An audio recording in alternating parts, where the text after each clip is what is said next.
پھر جی رابعہ یہاں پہ یوکے میں اپنے شوہر امجد کے ساتھ آ گئی، اور اس کے بعد جو تھا نا مطلب یہ تھا کہ آن اینڈ آف وہ اپنے گھر والوں کو بھی فون کیا کرتی تھی، اور اسی طرح سے فروا کے ساتھ بھی کبھی کبھار یعنی کہ مہینے 2 مہینے کے بعد اس کی فروا کے ساتھ بات ہو جایا کرتی تھی۔ دوستی کا سلسلہ ابھی بھی جاری تھا، لیکن اس حد تک نہیں تھا جیسے کہ ہوا کرتا تھا۔ رابعہ بڑی کم سن تھی، ناسمجھ تھی اور چھوٹی عمر تھی، تو اس وجہ سے اس کو زندگی کے اپس اینڈ ڈاؤنس کے بارے میں اتنی کوئی زیادہ سمجھ بوجھ نہیں ہوا کرتی تھی۔ جب اس نے گھر فون کرنا تو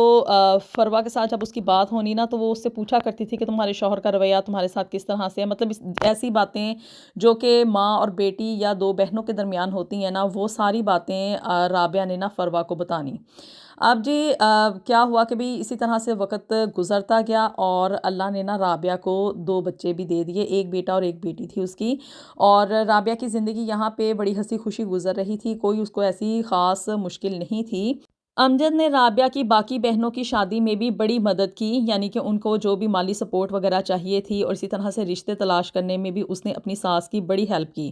اور اس طرح سے اس نے نا اس کی ساری بہنوں کی شادی کروا دی۔ اب اس کی ماں کو یہ تھا کہ بھی رابعہ جو ہے نا اپنے بھائی کو اپنے پاس یہاں پہ یوکے میں بلا لے، اور دوسری طرف فروا جو تھی نا اس نے اپنی ایجوکیشن کمپلیٹ کر لی ہوئی تھی۔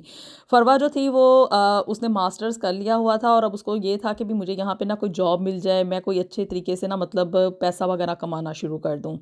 لیکن شادی کا بھی اس کا نا کوئی ارادہ نہیں تھا، کیونکہ وہ زندگی میں چاہتی تھی کہ میں آگے بڑھوں، کچھ کروں، انڈیپینڈنٹ ہونا چاہتی تھی نا، کیونکہ اس کے سامنے جب رابعہ کی شادی ہوئی وہ بہت کم سن تھی، اور ساری زندگی مطلب اپنے شوہر کے تلے دب کے رہی، اس کی باتوں کو ہی مانا کرتی تھی، اور یہ چیز جو تھی نا وہ فروا کے لیے بہت زیادہ ہیٹنگ پوائنٹ تھا، کہ وہ چاہتی تھی کہ میں اپنی زندگی میں ایک انڈیپینڈنٹ اور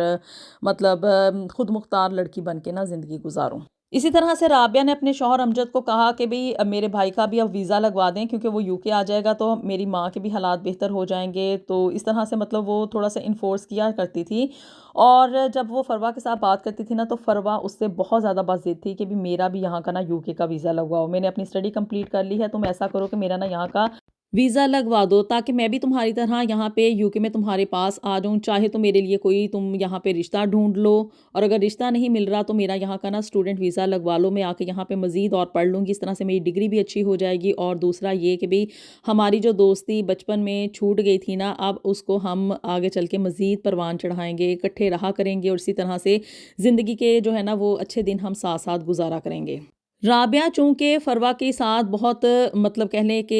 اس کی محبت تھی، اس کے ساتھ بہت زیادہ انجوائے کیا کرتی تھی، اور یہاں پہ یوکے میں نا انسان بہت زیادہ ڈپریشن کا شکار ہو جاتا ہے، کیونکہ یہاں پہ نہ تو کسی کے ساتھ اس لیول تک دوستی ڈیولپ ہوتی ہے، اور نہ ہی کوئی دوست رشتہ دار یا کوئی اس طرح کی سچویشن ہوتی ہے جس کی وجہ سے کہ سوشل سرکل ڈیولپ ہو سکے۔ رابعہ نے نا اپنے شوہر کے اوپر بہت زیادہ دباؤ ڈالنا شروع کر دیا کہ بھی میری سہیلی فروا کا ویزا لگوائیں، اب مجھے نہیں پتا کہ کون سے طریقے سے ویزا لگے گا، تو بس یہ اب آپ کا کام ہے کہ آپ نے فروا کو یہاں پہ بلانا ہے، کیونکہ میں یہاں پہ اب بڑی اداس ہو جاتی ہوں، اور یہ ہے کہ بھئی بہت ہی میں تنگ آ گئی ہوں یہاں کی زندگی سے، تو بہتر یہی ہے کہ فروا میرے پاس یہاں پہ یوکے میں آ جائے، اس سے یہ ہے کہ میری زندگی جو ہے نا وہ بڑی ہی آسانی کے ساتھ اور بڑی ہی ہنسی خوشی گزرنا شروع ہو جائے گی۔ خیر جی امجد نے رابعہ کی ضد کے آگے گھٹنے ٹیک دیے، اور اس نے نا فروا کا یہاں کا اسٹوڈنٹ ویزا لگوا دیا، ایک یونیورسٹی میں اس کا ایڈمیشن کروایا، اور پھر اس کے بعد ساری کی جاری جتنی بھی کاروائی تھی نا اس کو کمپلیٹ کرنے میں امجد نے رابعہ کی مدد کی۔ فروا کا ویزا لگا، وہ یہاں پہ یوکے میں آ گئی، اور آنے کے بعد اپنی ہی دوست رابعہ کے گھر میں رہنے لگی۔ پہلے اس نے شروع میں تھوڑی سی ہچکچاہٹ محسوس کی کہ بھی تمہارا گھر ہے، میں یہاں پہ رکتے ہوئے اچھی نہیں لگتی، بہتر ہوگا کہ تم مجھے یہاں پہ نا اپنے گھر کے پاس کوئی گھر یا کوئی کمرہ جو ہے نا وہ کرائے پہ لے دو، لیکن رابعہ نے مطلب کہہ لیں کہ مروت میں اسے کہا کہ میرے ہوتے ہوئے تم کسی اور کے گھر میں جا کے رکو، یہ تو ممکن ہی نہیں ہے، تو میں نہ ہی ایسا ہونے دوں گی، میں نے اس لیے تمہیں یہاں پہ نہیں بلایا تھا کہ تم جو ہے نا وہ یہاں پہ آ کے کسی اور کے گھر میں رکو، اب جو ہے نا ہماری دوستی مزید پروان چڑھے گی، بھلا تم میں اور مجھ میں کیا میر تیر۔ اب جی رابعہ جو تھی نا وہ مطلب کم عمری کی شادی ہوئی تھی، اور اتنی زیادہ کوئی سمجھدار نہیں تھی، کیونکہ نہ پڑھا نہ لکھا اور نہ ہی کہیں باہر آنا جانا ہوا لوگوں کے ساتھ، اس لیے پریکٹیکل لائف کا جو ایکسپیرینس تھا نا اس کا، کہ مطلب زندگی میں کس طرح سے آگے بڑھنا ہے، یہ اس کو نہیں آتا جاتا تھا۔ جو چالاکیاں ہوتی ہیں نا وہ اس کے پاس نہیں تھیں۔ اور دوسری طرف فروا جو تھی وہ ایک کہہ لیں کہ بھی زمانہ ساز ہو چکی تھی، پڑھ لکھ لیا تھا، باہر اندر آنا جانا تھا، اور یہ کہ بھی یونیورسٹی کی حد تک وہ گئی تھی، اس لیے تھوڑی بہت چالاکیاں اس کے اندر آ چکی تھیں۔ اب جی فروا نے وہاں پہ رابعہ کے گھر میں ہی سٹے کر لیا، اور اس کے بعد جو تھا نا مطلب دونوں آپس میں تو جو ان کی دوستی چل رہی تھی سو چل رہی تھی، اسی طرح سے کھانے پینے کے دوران، اٹھنے بیٹھنے کے دوران فروا نے جو تھا نا امجد کے ساتھ اس کی بے تکلفی بڑھنی شروع ہو گئی۔ اب جی فروا اور امجد دونوں آپس میں باتیں کرتے ہوئے بہت زیادہ مطلب مختلف ٹاپکس پہ ان کی باتیں ہوتی تھیں۔ ایجوکیشنل لحاظ سے بھی فروا جو تھی اس کا علم اور اس کا کہنے کی بھی ٹاکنگ سٹائل جو تھا نا وہ رابعہ کی نسبت مچ بیٹر تھا۔ اور یہاں پہ UK میں آنے کے بعد امجد کو ایسا لگتا تھا کہ جیسے وہ یہاں پہ پہلی دفعہ نہیں آئی ہے، یعنی کہ یہاں کی سوسائٹی میں آ کے اس نے جس طرح سے موو آن کیا نا، اس نے امجد کو بہت زیادہ امپریس کیا۔ اب جی امجد جو تھا نا وہ دلی طور پہ فروا کی طرف کھینچا چلا جا رہا تھا، حالانکہ اس نے اپنے آپ کو بڑا سٹاپ کیا کہ بھی میری بیوی ہے، بچے ہیں، لیکن اس کے باوجود جو تھا نا شیطان ان دونوں کے اوپر غالب تھا۔ ایک طرف فروا یہ چاہ رہی تھی کہ بھی میں یہاں پہ سیٹل ڈاؤن ہو جاؤں اور میری زندگی جو ہے نا وہ ایزی ہو جائے، کیونکہ اندر ہی اندر جو تھا نا وہ رابعہ کو سراہتی تھی، بہت زیادہ اپریشیٹ کرتی تھی کہ بھی اس کی زندگی کتنی آسان ہے، نہ اس کو پڑھنے لکھنے کی صعوبتیں جو ہیں وہ برداشت کرنی پڑیں، اور نہ ہی جو ہے نا اس کو مطلب کہ کم عمری میں شادی ہوگی، سب کچھ بنا بنایا مل گیا اور زندگی کی ہر سہولت اس کے پاس ہے۔ یہ چیزیں جو تھیں نا وہ اندر ہی اندر فروا کو ہٹ کیا کرتی تھیں، مطلب کہ فروا کے اندر نا ایک طرح سے جیلسی تھی رابعہ کے لیے، لیکن اوپر سے کیا تھا کہ بھی دوستی کا ایک ناٹک تھا، ایک کہنے کی بھی پہناوا اس نے اپنے اوپر اوڑھا ہوا تھا کہ بھی میں تمہاری بڑی ہی پکی دوست ہوں۔ اب جی فروا یہاں پہ اس نے آنے کے بعد اپنی ایجوکیشن بھی سٹارٹ کر لی، اور ساتھ ہی ساتھ جو تھا نا اس نے اپنی جاب بھی سٹارٹ کر لی، یعنی کہ وہ یہاں پہ آتے ساتھ یا پیسے کمانے لگ گئی تھی، کیونکہ آ کے اس نے اپنے یہاں پہ اخراجات پورے کرنے تھے، یہاں کا رہنے سہنے کا خرچہ، کھانے پینے کا، یہ سب کچھ تو وہ رابعہ اور اس کے شوہر کے اوپر نہیں ڈال سکتی تھی۔ لیکن ساتھ ہی ساتھ جو تھا نا وہ امجد کو یہ بھی کہہ رہی تھی کہ آپ میرے لیے نا کوئی اچھی جاب تلاش کریں، یعنی کہ وہ ایک پروفیشنل جاب کرنا چاہ رہی تھی، وہ یہاں پہ اور جابس جو تھی نا اس میں سیٹسفائیڈ نہیں تھی۔ اب جی فروا کی پرسنالٹی سے امپریس ہو کے نا امجد کے بیہیویئر میں بہت زیادہ چڑچڑاپن آ چکا تھا، وہ جو کہ امجد رابعہ کے آگے پیچھے پھرا کرتا تھا اور اس کی ہر بات مانا کرتا تھا نا، وہ اب رابعہ کے اندر کیڑے نکالنا شروع ہو گیا تھا۔ تمہیں بولنا نہیں آتا، تمہیں بیٹھنا نہیں آتا، تمہیں ڈریسنگ سینس نہیں ہے، تم کسی قابل نہیں ہو، تم آ کے میرے اوپر بوجھ بن گئی ہو، وہ ساری کڑوی کسیلی باتیں جو کہ یہاں پہ UK کے رہنے والے لوگ ایک دوسرے کے ساتھ کرتے ہیں نا، یعنی کہ ساس بہو یا مطلب کہہ لیں کہ بھی ہسبینڈ وائف کے ریلیشن شپ میں، وہ ساری باتیں امجد اس کو تانوں کی شکل میں نہ دیا کرتا تھا۔ اور ساتھ ہی ساتھ اس کا کمپیریزن اس کی دوست فروا کے ساتھ بھی کیا کرتا تھا کہ اس کو دیکھو، اس کو کاپی کر لو، مطلب کہ تمہاری ہی دوست ہے، اور اس کی طرف دیکھ کے کچھ سبق حاصل کر لو کہ کپڑے کس طرح پہننے ہیں، دوسروں میں اٹھنا بیٹھنا کیسے ہے، اور جی مطلب اس طرح کی باتیں آپ انڈرسٹینڈ کر سکتے ہیں۔ اب جی یہ ساری چیزیں جو تھیں نا وہ رابعہ کے اندر نیگیٹیوٹی لے کر آ رہی تھیں۔ آف کورس آپ کسی کے اندر کیڑے نکالیں گے، اس کے اندر برائیاں گنوائیں گے جو کہ ساری زندگی آپ کو پہلے نظر نہیں آئیں، اور اب ایک اور لڑکی دیکھنے کے بعد آپ نے جو تھا نا وہ رابعہ کو کرٹیسائز کرنا شروع کر دیا تھا۔ اب چونکہ رابعہ جو تھی نا وہ اپنی دل کی ہر بات فروا کے ساتھ ہمیشہ سے شیئر کیا کرتی تھی، پاکستان میں تو رہتے ہوئے جو سچویشن تھی وہ تھی، لیکن یہاں پہ UK میں آنے کے بعد بھی نا وہ اپنی ہر بات آلموسٹ فون کے اوپر فروا کے ساتھ ڈسکس کیا کرتی تھی۔ اب تو وہ اس کے گھر میں آ گئی تھی، تو اب یہ کیسے پاسبل تھا کہ وہ امجد کے اس برے بیہیویئر کو جو تھا نا وہ فروا کے ساتھ ڈسکس نہ کرتی۔ خیر جی فروا نے اپنی حد تک اس کو بڑا مشورہ دیا کہ اس چیز کو اگنور کرو، کوئی بات نہیں، وقت کے ساتھ ساتھ خود ہی چیزیں جو ہے نا وہ ریزالو ہونا شروع ہو جائیں گی اور اس طرح کی بات، لیکن اندر ہی اندر سے کیا تھا کہ فروا نا یہ سب کچھ سن کے بڑی خوش ہو رہی تھی، اور اس کو مطلب جیسے انسان کو چاہ چڑھ جاتے ہیں نا کہ بھی مجھے اپریشیٹ کیا جا رہا ہے، میری چیزوں کو سراہا جا رہا ہے، اس کو یہ تھا کہ بھئی میں نا کسی طریقے سے نا کسی حد تک امجد کے دل میں اپنی جگہ بنانے میں کامیاب ہو گئی ہوں۔ ان چیزوں میں وہ مزید آگے بڑھی، مزید امجد کے ساتھ باتیں کیا کرتی تھی، اگرچہ کہ رابعہ وہاں پہ موجود ہوتی تھی، لیکن کہنے کو تو وہ صرف جاب کی حد تک باتیں تھیں، اور جی مطلب کسی ایجوکیشنل ٹاپک کے اوپر باتیں ہو جاتی تھی، لیکن اندر ہی اندر کیا تھا کہ فروا امجد کو مزید امپریس کرنے کی کوشش کر رہی تھی۔ پھر جی ایک دن کیا ہوا کہ بھی امجد نا رابعہ کو اپنے ساتھ اپنے کسی دوست کے گھر برتھ ڈے پارٹی پر لے کے گیا، اور بچے بھی ساتھ ہی تھے۔ فروا پیچھے گھر میں تھی، لیکن کیا تھا کہ ابھی رابعہ نا مطلب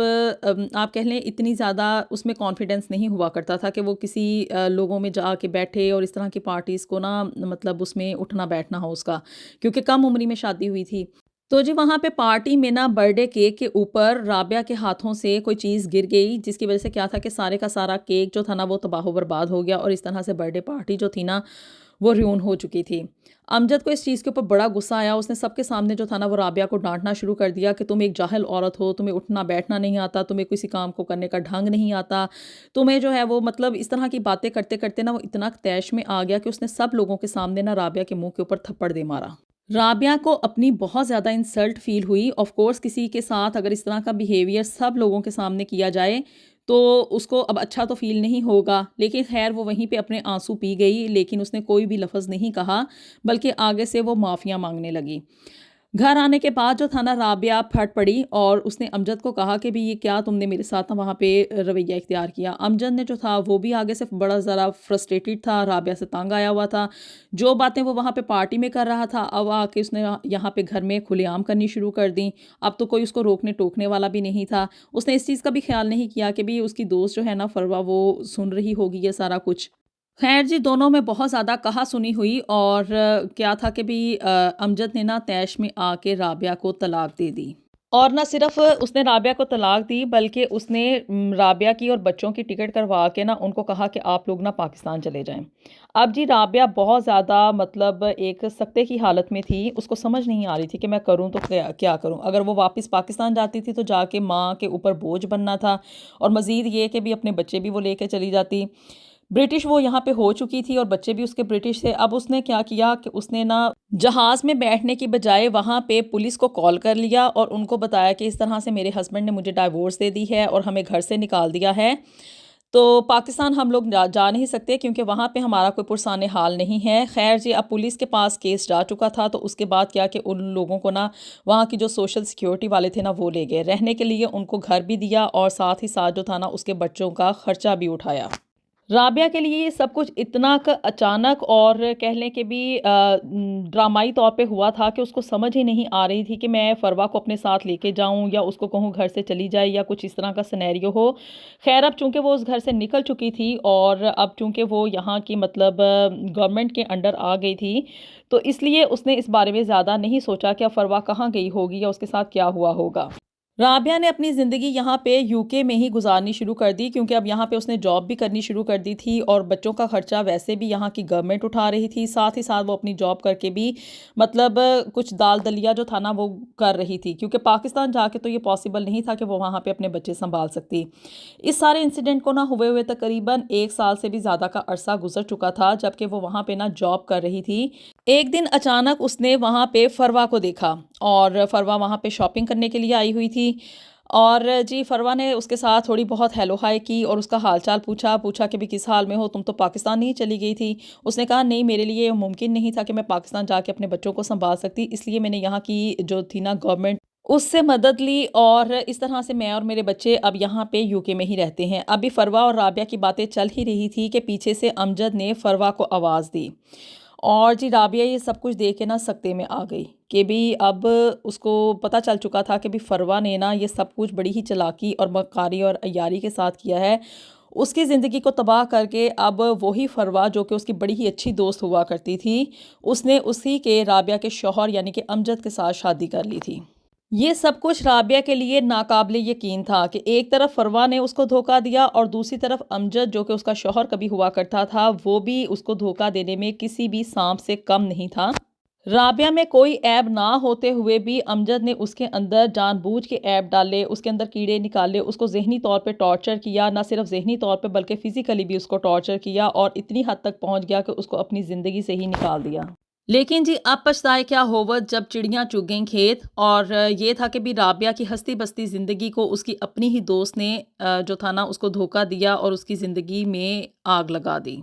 وہ گھر اور وہ جگہ جہاں پہ کہ کبھی رابعہ مالکن ہوا کرتی تھی اور وہاں پہ عیش کیا کرتی تھی، اور جن چیزوں سے نا فروا اس کی جن چیزوں سے حسد کیا کرتی تھی کہ بڑی عیاشی کی زندگی گزار رہی ہے، ہر سہولت اس کو مہیا ہے، اب وہ ساری چیزیں جو تھی نا فروا اس کو انجوائے کر رہی تھی۔